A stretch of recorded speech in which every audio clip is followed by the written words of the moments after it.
नमस्कार, एफएनओ की पाठशाला में आपका स्वागत है। मैं हूं मानसी दवे और वायदा बाजार की एबीसीडी हमें सिखा रहे हैं जी बिजनेस के मैनेजिंग एडिटर अनिल सिंघवी जी। अनिल जी, पिछली क्लास में हेजिंग हमने समझ ली, ऑप्शंस में हेजिंग कैसे होती है वो समझ ली, फ्यूचर्स में कैसे होती है वो भी समझ ली, और पुट ऑप्शन में हेजिंग किस तरह से की जाए, लेकिन फिर कॉल ऑप्शन में हेजिंग किस तरह से की जाए ये बचा है। देखिए, एक चीज मैं आपको फिर से याद दिला दूं जी। ऑप्शन के जरिए आप तेजी और मंदी दोनों की पोजीशन बना सकते हैं। राइट। तेजी की पोजीशन बनानी है तो आप कॉल ऑप्शन खरीद लीजिए जी, या पुट ऑप्शन बेच दीजिए। मंदी की पोजीशन बनानी है तो पुट ऑप्शन खरीद लीजिए या कॉल ऑप्शन बेच दीजिए। हेजिंग में आप क्या करते हैं? आमतौर पर मंदी की पोजीशन बनाते हैं, क्योंकि आपका इन्वेस्टमेंट ऑलरेडी पोर्टफोलियो या शेयर में हुआ पड़ा है जी, उसके सामने आप हेजिंग कर रहे हैं। तो एक तरीका हमने बता दिया कि पुट ऑप्शन खरीद लीजिए, आपकी हेजिंग हो जाएगी। दूसरा ऑप्शन कॉल ऑप्शन का भी तो है जी। जब आप कॉल ऑप्शन बेचकर मंदी की पोजीशन बना सकते हैं तो दूसरा तरीका हेजिंग करने का वो भी है। वही एग्जांपल फिर से दे देता हूं आपको। रिलायंस, ठीक है, 1000 शेयर आपके पोर्टफोलियो में है, ठीक है, आपको बेचने नहीं है, लेकिन आपको लगता है कि अगर दाम नीचे गया कुछ है तो मुझे थोड़ा बेनिफिट मिल जाए, जी, तो आप क्या कर सकते हैं? एक कॉल ऑप्शन बेच सकते हैं। ठीक है, ठीक है। कैसे? 1100 रुपए का भाव चल रहा है, आपको लगे तो 1100 का कॉल ऑप्शन बेच दीजिए, शायद 50 रुपए में बिक जाएगा, या 1150 का कोई कॉल ऑप्शन, 1125 का, जो भी आपको लगता है ऊपर की प्राइस का कोई भी एक कॉल ऑप्शन बेच सकते हैं। कॉल ऑप्शन बेचने में आपको मुनाफा कब होगा? जब शेयर का दाम गिरेगा। ठीक है, शेयर का दाम गिरेगा तो आपके पोर्टफोलियो में जो शेयर है उनका दाम भी गिरेगा। हाँ। लेकिन आपको फायदा क्या होगा? प्रीमियम का। जो प्रीमियम आपको आ रही है उतना फायदा होगा। जी, करेक्ट। इसमें ये जरूरी नहीं कि आपको पूरा का पूरा बेनिफिट मिल जाए। मानसी, इसमें फर्क समझिएगा। पुट ऑप्शन जब आप खरीदते हैं तो आपने एक प्रीमियम दे दी। हाँ, जो पुट ऑप्शन का भाव है वो आपका इंश्योरेंस प्रीमियम हो गया, उतना ही रिस्क। नीचे की पूरी रिस्क कवर। जी, 1100 से स्टॉक जीरो भी हो जाए तो आपके पास पुट ऑप्शन है। हाँ, करेक्ट। जी, लेकिन जब आप कॉल ऑप्शन बेचते हैं, ऑप्शन बेचने में एक चीज याद है ना, कमाई लिमिटेड है। हाँ, कितनी? जितनी प्रीमियम ट्रेड हो रही है, जिस भाव में आपने सौदा किया उतनी कमाई होगी ना। तो अगर आपको लगता है कि मुझे छोटे मुनाफे से भी संतुष्टि है और इसलिए मैं कॉल ऑप्शन बेचकर भी हेज करना चाहता हूं तो कर सकते हैं, जी, कोई दिक्कत नहीं। लेकिन रिस्क अनलिमिटेड है, क्योंकि कॉल ऑप्शन जब आप बेच रहे हैं और गलती से भाव बढ़ गया तो फिर परेशानी। तो फिर आपको कॉल ऑप्शन में अनलिमिटेड रिस्क होगी, कमाई उतनी है जितनी आपकी प्रीमियम है। करेक्ट। जी, तो आपके दिमाग में ये सवाल नहीं आ रहा कि फिर ये हेजिंग करने के लिए कॉल ऑप्शन कौन बेचता होगा?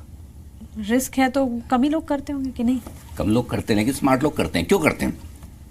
आमतौर पर कॉल ऑप्शन बेचकर दो तरह के लोग होते हैं जो हेजिंग करते हैं।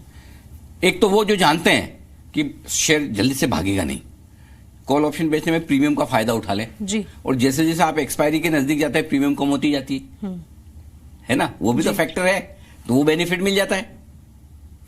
करेक्ट। जी, प्लस जो आपके मन में है कि रिस्क अनलिमिटेड है, बढ़ते ही गया तो आपके पोर्टफोलियो में शेयर तो है, उसका भी तो दाम बढ़ेगा।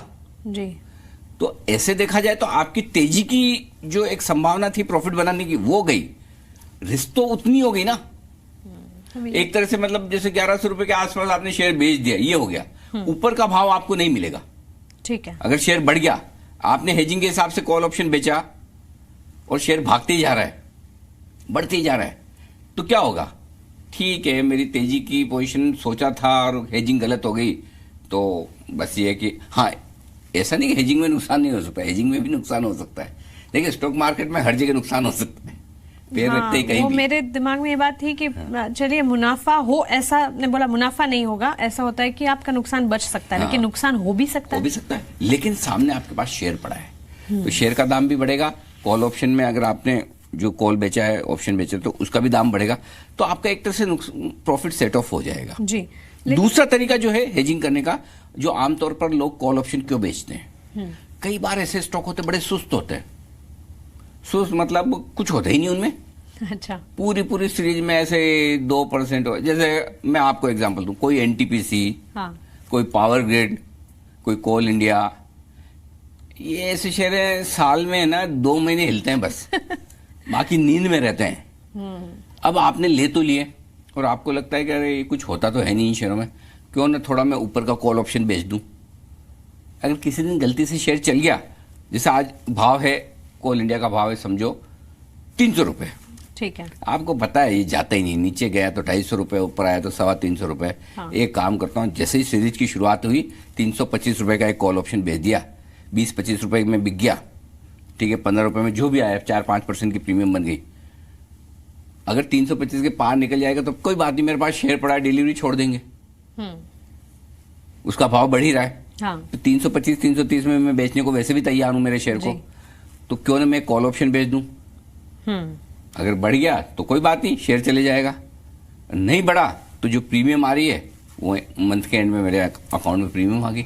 इसलिए कई सारे सुस्त शेयरों में भी लोग है ना कॉल ऑप्शन बेच के हेजिंग कर लेते हैं। हाँ। कुछ ज्यादा ही समझदार लोग इसमें पड़ते हैं, ऐसा कह सकते हैं। समझदारी चाहिए। देखिए एक चीज बहुत क्लियर है, ये तुक्के वाला काम नहीं है, बिल्कुल नहीं है। क्यों? एक तो देखिए आमतौर पर लॉट साइज 10 लाख रुपए की है, हाँ। जिसे भी कहीं थोड़ा कोई 8 लाख का हो सकता है, कोई 12-15 लाख का हो सकता है, लेकिन आमतौर पर 10 लाख रुपए के आसपास की। तो हेजिंग का मतलब क्या है? हेजिंग का मतलब स्पेकुलेशन नहीं, हेजिंग का मतलब आपके अकाउंट में शेयर होना जरूरी है, आपके पास शेयर हैं उसी के सामने करें। तो 10 लाख रुपए का कोई एक स्टॉक किसी आलतू फालतू आदमी के पास तो होगा नहीं, बिल्कुल ही नहीं, मेरे पास भी नहीं है। तो बहुत कम लोगों के पास ऐसे शेयर मिलेंगे आपको कि कोई एक रिलायंस या कोई एक सिप्ला या कोई एक HDFC बैंक 10 लाख रुपए जितना हो, उसके सामने आप हेजिंग करो। तो ये बड़े लोगों का काम है हेजिंग करना, छोटे ट्रेडरों का काम नहीं है। ठीक है, लेकिन एक सवाल है मेरे दिमाग में कि मैं तो अनलिमिटेड रिस्क में हूँ कॉल बेचकर, तो फिर अगर तेजी आ गई तो फिर? तेजी आ गई तो देखिए 2 तरीके हैं आपके पास, या तो आप अपना सामने शेयर हैं उसका भी दाम बढ़ रहा है, हाँ, तो वो बेच दें और कॉल ऑप्शन की आपकी पोजीशन काट लें। ठीक है, या आपको लगता है नहीं मुझे वो पोजीशन तो नहीं बेचनी है जी, आप अपने कॉल ऑप्शन की पोजीशन काट लें, तो उतना लॉस बुक हो जाएगा, लेकिन सामने सामने आपके पोर्टफोलियो के शेयर का दाम भी तो बढ़ा है। तो बेसिकली ये कि जो तेजी बनी, जो अपसाइड बनी है, वो आपकी मिस हो जाएगी। ठीक है, लेकिन अनलिमिटेड रिस्क नहीं होगी। क्यों? कि आपके पास शेयर पड़े हैं, अगर आपका पोर्टफोलियो में है, पोर्टफोलियो वाले शेयर के दाम भी तो बढ़ेंगे ना। अगर आपने 1100 रुपए के रिलायंस का कॉल ऑप्शन बेचा हुआ है और भाव हो गया 1200 रुपए, जी, तो आपके शेयर के दाम भी तो 1100 से 1200 बढ़े। सामने आपने समझो 1150 का कॉल ऑप्शन बेचा था 80 रुपए में, ठीक है जी, तो 1200 हो गया तो भी 30 रुपए थोड़ा बहुत प्रॉफिट तो आपका बन ही जाएगा, कुछ ना कुछ तो हुआ। हाँ, तो इसलिए लोग कॉल ऑप्शन भी बेचते हैं। ठीक है, तो हमने मतलब हेजिंग तो समझ लिया काफी हद तक। देखिए एक चीज समझ लीजिए, इसमें सिंपल चीज है मानसी, आप पुट कॉल खरीदे बेचे हेजिंग कैसे भी करें, हेजिंग करने में आपको अनलिमिटेड लॉस कभी नहीं होगा।